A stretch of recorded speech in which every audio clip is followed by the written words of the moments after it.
अमेरिकेनं 2 आठवड्यांचा युद्धविराम घोषित केल्यानंतर इराणमध्ये नागरिकांनी मोठा जल्लोष केला। हजारोंच्या संख्येनं लोक रस्त्यावर उतरले। डोनाल्ड ट्रम्प यांनी माघार घेण्याचे जागतिक पातळीवर काय अर्थ निघतात, इराणची जनता या निर्णयाकडे कसं पाहतीये, पाहूयात या रिपोर्टमधून।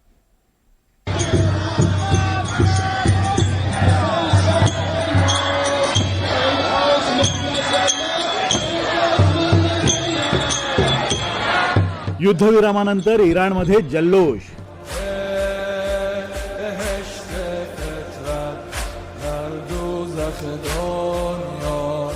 हजारो नागरिक झेंडे घेऊन उतरले रस्त्यावर।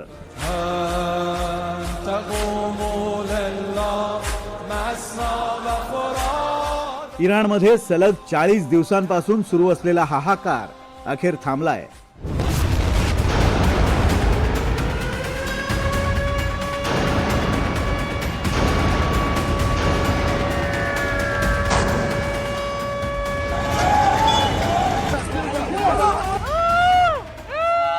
या विध्वंसात हजारो नागरिकांचा मृत्यू झाला, शेकडो चिमुकल्यांनी जीव गमावला, पण इराणी सरकार अमेरिकेसमोर झुकलं नाही।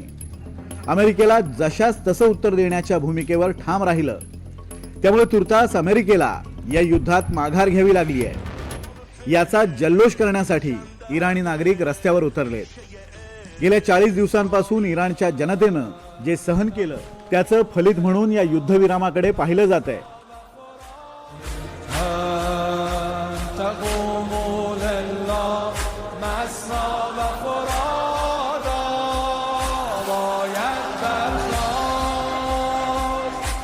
मध्यरात्रीनंतर इराणचे नागरिक रस्त्यावर उतरले।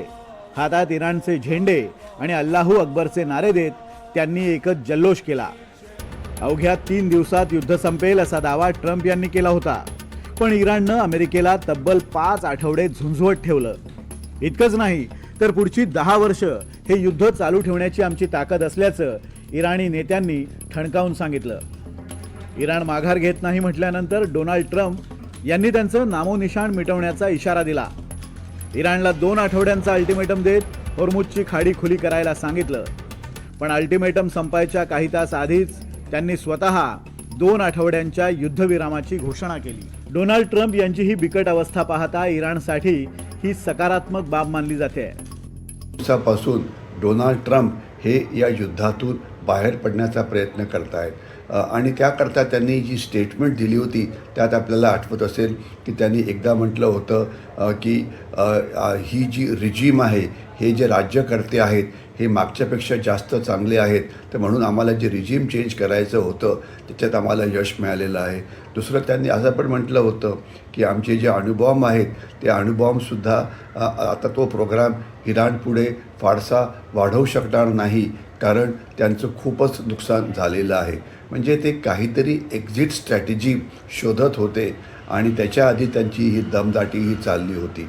तर म्हणून त्यांनी आता या एक्झिट स्ट्रॅटेजीला एक म्हणजे त्याचा वापर केलेला आहे आणि ते आता वाटाघाटी या विषयावरती पुढे जात आहेत। आणि ट्रम्प यांची अवस्था नक्कीच बिकट झाली होती याच्याविषयी काही डाऊट नाही, कारण अमेरिकेमध्ये सुद्धा जे त्यांचे समर्थक होते ते म्हणजे त्यांची संख्या कमी होत होती आणि 75%हून जास्त अमेरिकेतले लोक त्यांच्या विरोधात गेलेले होते, कारण या युद्धावरती होणारा खर्च आणि जर ग्राउंड ऑफेन्सिव्ह जर लॉन्च झाला असता तर त्यामुळे होणारं अमेरिकेचं नुकसान। विशेष म्हणजे अमेरिका इराण युद्ध सुरू होण्यापूर्वीची स्थिती आणि आताची स्थिती पूर्णपणे वेगळी आहे। युद्ध सुरू होण्यापूर्वी इराणची जनता हजारोंच्या संख्येनं रस्त्यावर उतरून आंदोलन करत होती, पण ही आंदोलनं आयातुल्ला अली खामेनी यांच्या विरोधात होती। इराणमध्ये अली खामेनींचं सरकार उलथवण्यासाठी ही आंदोलनं होती, पण अली खामेनींच्या मृत्यूनंतर संपूर्ण परिस्थितीच बदलली। ज्यांच्या विरोधात आंदोलन केलं त्याच खामेनींच्या अंत्ययात्रेसाठी हजारोंच्या संख्येनं इराणी लोक रस्त्यावर आले। अमेरिका आणि इस्रायल विरोधात इराणी जनतेचा आक्रोश संपूर्ण जगानं पाहिला।